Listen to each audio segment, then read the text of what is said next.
இப்ப இறுதி சுற்றுல என்ன அப்படின்னா ஒவ்வொருத்தருக்கும் 2 நிமிடங்கள் நேரம் கொடுக்கிறோம். இப்ப இதுல என்ன அப்படின்னா நீங்க இதை முழுக்க முழுக்க பிரச்சார களமா பயன்படுத்திக்கலாம். தயவு செய்து இதுல எந்த விதமான குற்றச்சாட்டுகள் யாரை பற்றிய குற்றச்சாட்டுகளும் தயவு செய்து வேணாம். மீண்டும் கோவை மாவட்டத்தில் நீங்கள் வெற்றி பெற்றால் கோவை மாவட்டத்துக்கு என்ன கிடைக்கும், மக்கள் கோவை மாவட்ட மக்கள் உதயசூரியனுக்கு அல்லது திமுகவிற்கு ஏன் வாக்களிக்க வேண்டும்? 2 நிமிடங்கள் நீங்கள் தொடரலாம். மதச்சார்பற்ற முற்போக்கு கூட்டணியுடைய மிக முக்கியமான நோக்கம் சமூக நல்லிணக்கம். எல்லா மொழி பேசுகிற மக்களும், எல்லா பண்பாடுகளை கடைபிடிக்கிற மக்களும், எல்லா மதங்களை போற்றுகிற மக்களும் ஒற்றுமையோடு வாடுவதற்கு எல்லோருக்கும் எல்லாம்ங்கிற ஒரு நீண்ட இலக்கோடு திராவிட மாடல் ஆட்சி நீட்சியாக வேண்டும் இருக்கிறோம்.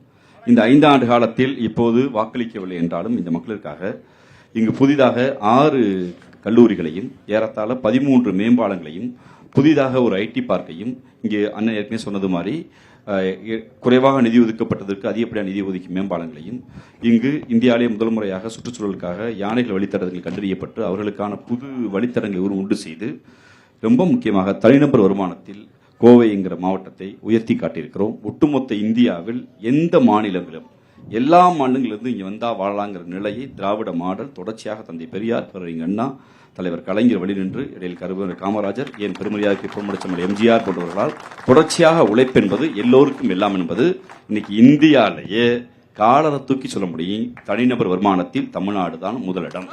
இந்தியாவிலேயே தொழில் தொடங்குகிற மாநிலங்களில் தமிழ்நாடு தான் முதலிடம். இந்தியாவிலேயே பெண்கள் அதிகமாக வேலைக்கு போகிற மாநிலங்களில் தமிழ்நாடு தான் முதலிடம். இந்தியாவிலேயே இங்க இருக்கக்கூடிய பர் கேபிட்டா இன்கம் சொல்லக்கூடிய அதிலும் தமிழ்நாடு தான் முதலிடம். இந்தியாவிலேயே இங்க சமூக நல்லிணக்கம் நிறைந்திருக்க மாநிலம் தமிழ்நாடு தான் முதலிடம். இப்படி தொடர்ச்சியாக தமிழ்நாடு முதலெடுத்திருப்பதால் தான் தமிழ்நாட்டு இளைஞர்களுக்கு ஒருபோதும் வட இந்திய கனவு வருவதே இல்லை. தமிழ்நாட்டு இளைஞர்களுக்கு யாரும் நாங்க பீகார் போறோம், யூபி போக போறோம் எந்த கனவு இருக்காது. அதற்கு காரணம் திராவிட மாடல் ஆட்சி, திராவிடம் என்கிற தத்துவம் தொடர்ச்சியாக இருக்கிறது. இது மக்களுக்கான தத்துவம். கோவை என்கிற நகரை எங்களுக்கு வாக்களிக்கவில்லை என்றாலும் நாங்கள் புறக்கணிக்கவில்லை. காரணம் இந்த ஆட்சி வாக்களித்தோருக்கும் வாக்களிக்காதவருக்கும் இணைந்த ஆட்சி. இது இங்கே மதச்சார்பின் மண்ணாக பார்க்கிறோம். இங்க இருக்கக்கூடிய மருதமலை முருகன் கோயில் தொடங்கி கோணியம்மன் கோயில் தொடங்கி மேலே செஞ்சேரி பழமுருகன் கோயில் தொடங்கி அத்தனை கோயில்களுக்கும் மீண்டும் குடமுழுக்கு ஏற்படுத்தி தம்பியோட சொன்னாங்க தமிழில் ஓத வேண்டும் என்று சொன்னார்கள்.